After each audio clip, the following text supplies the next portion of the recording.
আসসালামু আলাইকুম প্রিয় দর্শক, আজ আপনাদেরকে আমি তিনজন মহাজ্ঞানী লোকের সঙ্গে পরিচয় করে দেব। তাদেরকে আপনারা চেনেন, বিভিন্নভাবে তাদের বিভিন্ন কর্মকাণ্ড আপনারা শুনেছেন, দেখেছেন, নানা রকম মন্তব্য করেছেন, কিন্তু একই দিনে তিনজনকে পরিচয় করে দেওয়ার যে সুযোগ, সেটা আমি নিতে চাচ্ছি।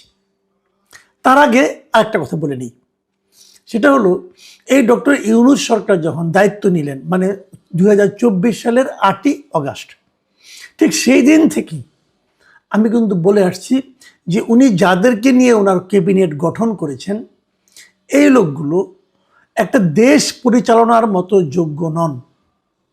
এদের দিয়ে দেশ পরিচালনা করা সম্ভব নয়।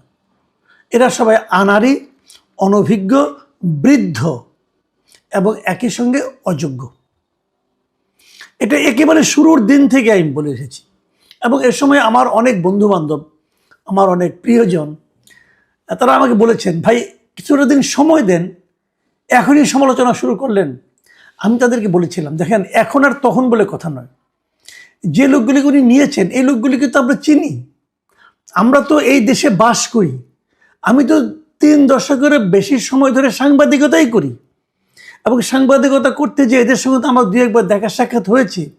তাদের মেধা, দক্ষতা, প্রজ্ঞা, চিন্তা ভাবনা, এগুলোর পরিচয় তো আমরা কম বেশি পেয়েছি।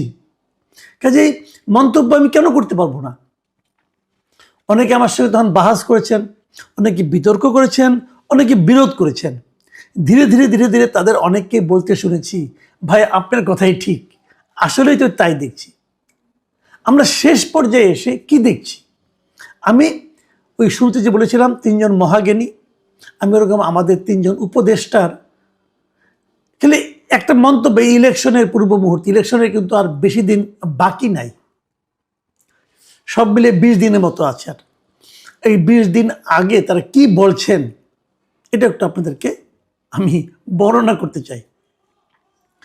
প্রথমে বলতে চাই যে এই নির্বাচনের সময় আইন শৃঙ্খলা পরিস্থিতি কেমন থাকবে, এটা নিয়ে নানা জন নানা কথা বলছে। পুলিশের মনোবল ফেরানো গেল কি গেল না, কেন গেল না, ফেরানোর চেষ্টা করা হয়েছে কি হয়নি, কেন হয়নি, এগুলো নিয়ে আলোচনা হচ্ছে। কিন্তু যে আলোচনাটা সবচেয়ে বেশি মানুষের মধ্যে এখনো আতঙ্ক ছড়াচ্ছে, সেটা হলো 2024 জুলাই আগস্টে বিভিন্ন থানা যে লুট হয়েছিল, যে অস্ত্রগুলো লুট হয়ে গিয়েছিল, সেই অস্ত্রগুলো উদ্ধার করা যায়নি। বেশিরভাগ অস্ত্র উদ্ধার করা যায়নি। এর মধ্যে দুইবার স্বরাষ্ট্র মন্ত্রণালয়ের পক্ষ থেকে ডেভিল হান্ট অপারেশন চালানো হয়েছে, এবং ডেভিল হান্ট আসলে অস্ত্র উদ্ধারের জন্য চালনা করা হয়েছে বলে এই অভিযানের ফল দেখে মনে হয়নি। বরং ফল দেখে মনে হয়েছে তারা বেশি ব্যস্ত ছিল যে আওয়ামী লীগের নেতাকর্মীকে কত বেশি ধরে ধরে নিয়ে জেলে ঢুকানো যায়। অস্ত্র উদ্ধার হয়নি। এখন অস্ত্র উদ্ধার না হওয়া নিয়ে মানুষের মধ্যে একটা টেনশন থাকতেই পারে।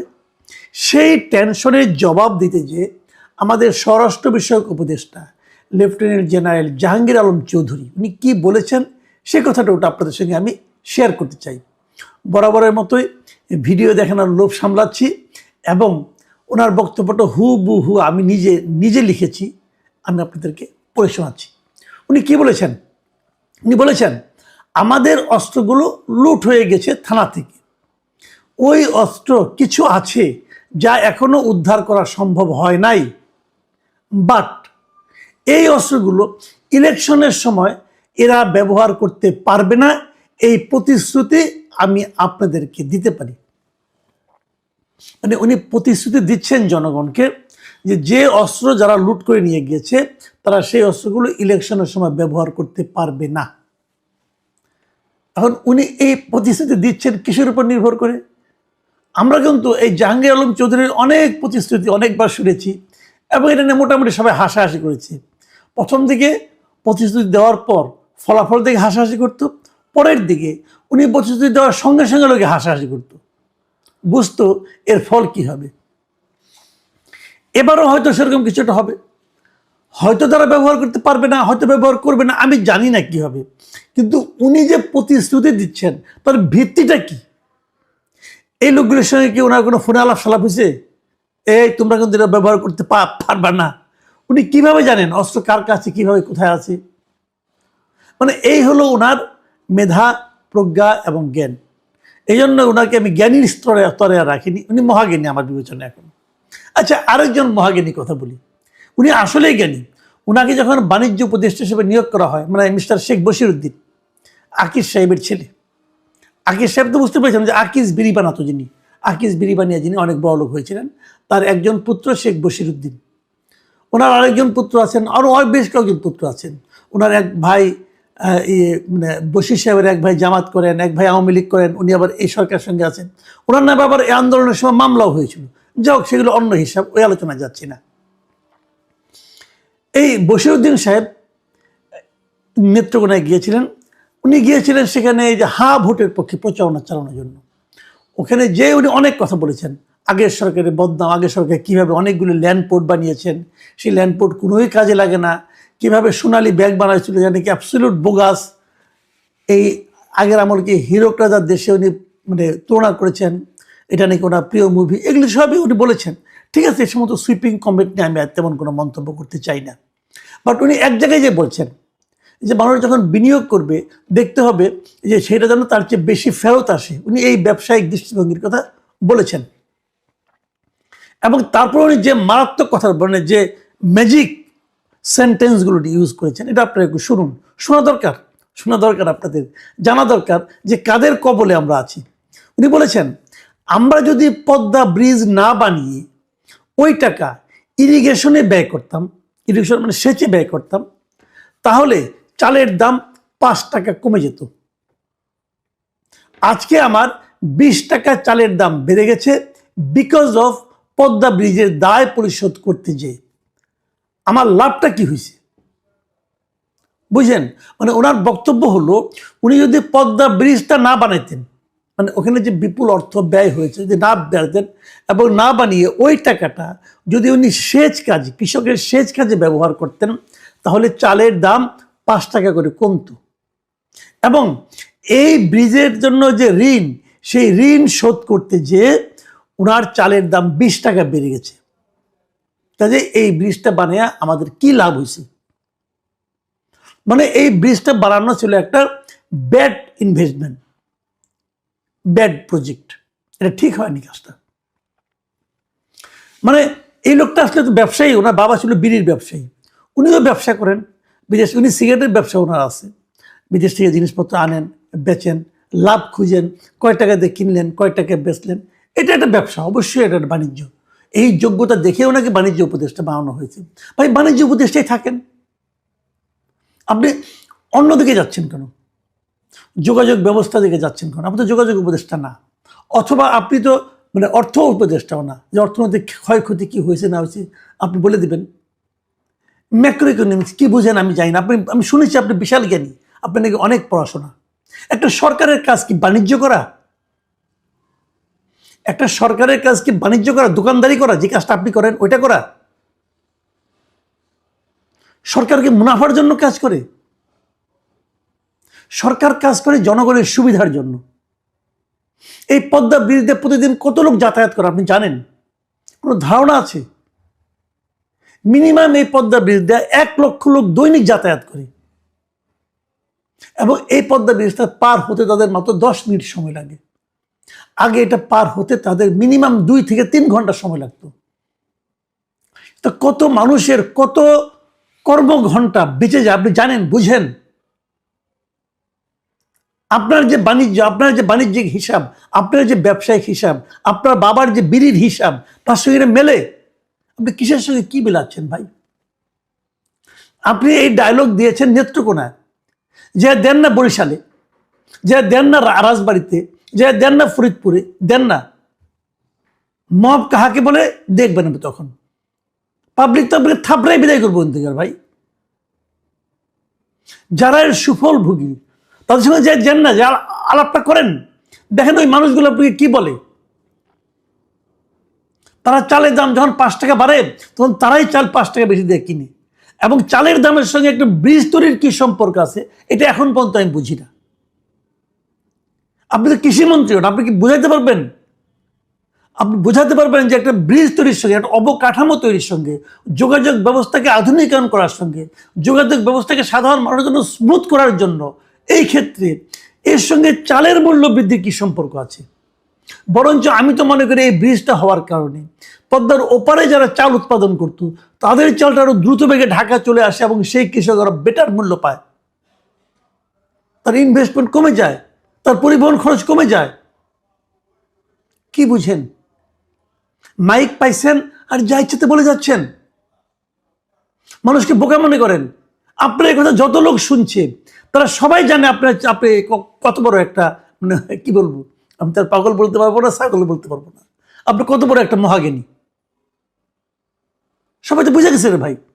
এবং আপনি দেখেন না সোশ্যাল মিডিয়ায় আপনার এই বক্তব্য নিয়ে কিভাবে ট্রল হচ্ছে। আমি শুনেছিলাম এই লোকটা নাকি লেখাপড়া জানার লোক, এইটার লেখাপড়ার দৌড়। আজকাল অবশ্য আমি দেখি অনেক বড় লোকের বাচ্চা কাচ্চা দেখি বিভিন্ন জায়গায় অক্সফোর্ড অমুক জায়গা থেকে তমুক জায়গায় ক্যামব্রিজ থেকে পড়াশোনা করে আসে। কীভাবে যায় পড়াশোনা করে পাস টাস করে নিশ্চিত, তাহলে কীভাবে বলে এগুলি টাকার জোরে নাকি মেধার জোরে আমি জানি না, উনি কিসের জোরে আমি তাও জানি না।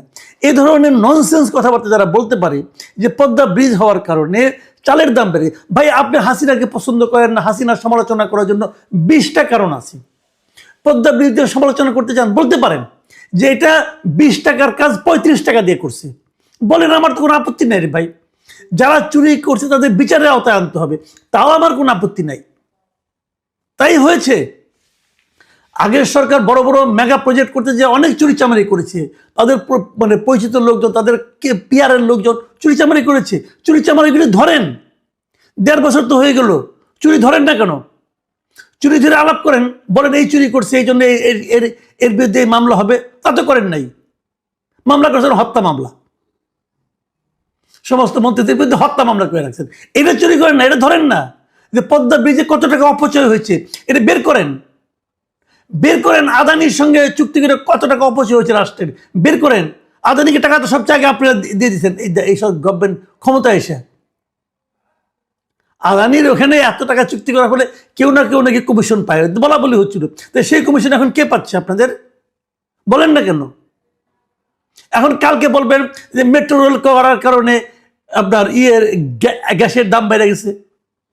পরশুদিন বলবেন যে কি বলবো ভাই, একটা মানে পাগলের পাগল। প্রতিদিন বলবেন যে এই যে মহাসড়কগুলি যে ফ্লাইওভার করা হয়েছে, প্রত্যেকটা বাজারের উপর দেওয়া ডাবল লেনের রাস্তা করা হয়েছে, এটা করার কারণে জিনিসপত্রের দাম বেড়ে গেছে। ভাই এই সমস্ত লোকদের মন্ত্রিসভায় জায়গা হয়ে গেছে, তো আরেকটা বিশেষ জায়গায় জায়গা হওয়া উচিত, পাবনায় জায়গা পাঠানো উচিত এদেরকে। অদ্ভুত অদ্ভুত। আচ্ছা আরেকজনের কথা বলি, এটা নিয়ে বেশি বলতে গেলে মাঝে মাঝে আবেগপ্রবণ হয়ে যায়, তো দরকার নাই। আরেকজনের কথা, এটা আসলে আপনারা একটু হাসির খোরাক এখানে পাবেন। উনি হচ্ছেন স্বাস্থ্য উপদেষ্টা নূরজাহান বেগম। মানে ওনার সম্পর্কে আমি আগেও বলেছিলাম বহুবার যে এই ভদ্রমহিলা কীভাবে স্বাস্থ্য উপদেষ্টা হলেন এটা আমি বুঝি নাই। কিন্তু উনি গ্রামীণ ব্যাংকে চাকরি করতেন, ঠিক আছে, ইউনুস সাহেবের খুবই ক্লোজ। ইউনুস সাহেবের বাড়ি, ওনার বাড়ি পাশাপাশি বাড়ি, আগের থেকে হয়তো পরিচয় ছিল, শৈশব থেকে অথবা কৈশোর থেকে অথবা যৌবন থেকে, আমি জানি না, হয়তো খুব ক্লোজ, এই জন্য ওনাকে একটা জায়গায় বসাইতে হবে, বসাই দিয়েছেন। এই স্বাস্থ্য উপদেষ্টা গিয়েছে হানা ভোটের প্রচার চালাতে। যে উনি কি বলেছেন শুনেন। উনি বলেছেন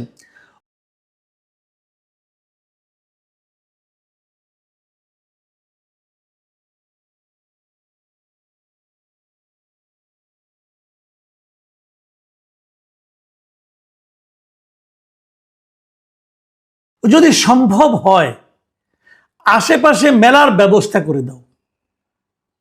কোথায় মেলার ব্যবস্থা করতে হবে? আচ্ছা শুনেন, বুঝতে পারবেন। সবাই মেলা করবে, মেলাতে আসবে, মেলায় কেনা বেচা হবে, বাণিজ্যও হইল, আবার গিয়ে ভোটটাও দিয়ে আসলো। মানে বুঝতে পেরেছেন তো, যে আপনি প্রত্যেকটা ভোট কেন্দ্রের আশেপাশে উনি মেলার ব্যবস্থা করতে বলছেন। তাহলে কি হবে? সবাই ওই মেলায় যাবে, যে মেলায় যায় আনে আনন্দ ফুর্তি করবে, ওখানে কিছু বাণিজ্য টাণিজ্য করবে, এবং যারা নাকি মেলায় যাবে, মেলা দেখতে যাবে, তারা যে ভোটটা দিয়ে আসবে, তাদের ভোটের উপস্থিতি বাড়বে। ভোট কেন্দ্রের আশেপাশে মেলা বসিয়ে দিন। ভাই পৃথিবীতে কত রকম পাগল দেখছেন আপনারা, বলেন দেখি, কত রকম দেখছেন। ভোট কেন্দ্রের আশেপাশে মেলা বসাইতে দিবে ইলেকশন কমিশন, দিবে সরকার? এই যে ভদ্র মহিলা বা এগুলি হলো কি এক্সপায়ার্ড জিনিস, বুঝছেন, মানে মেয়াদ উত্তীর্ণ জিনিস। এই মেয়াদ উত্তীর্ণ লোকজনকে নিয়ে আসছেন আপনি ক্যাবিনেটে, তাদের দিয়ে আপনি দেশের সংস্কার করবেন, দেশ ঠিক করে ফেলাবেন। আমাদের দুর্ভাগ্য জাতি হিসাবে আমরা এদের কবলে পড়ে গেছি। আরও আপনি যতই হাসি করেন, যতই বিরক্ত হন, যতই কৌতুক করেন, আপনার আমার মানে আপনার নিয়তি হচ্ছে আরও 3 সপ্তাহ এদেরকে আমাদের সহ্য করতে হবে। প্রিয় দর্শক, আপনাদের সহ্য ক্ষমতার জন্য আল্লাহ আপনাদের সহ্য করার ক্ষমতা দিন, এই প্রার্থনা করছি। আল্লাহ হাফেজ।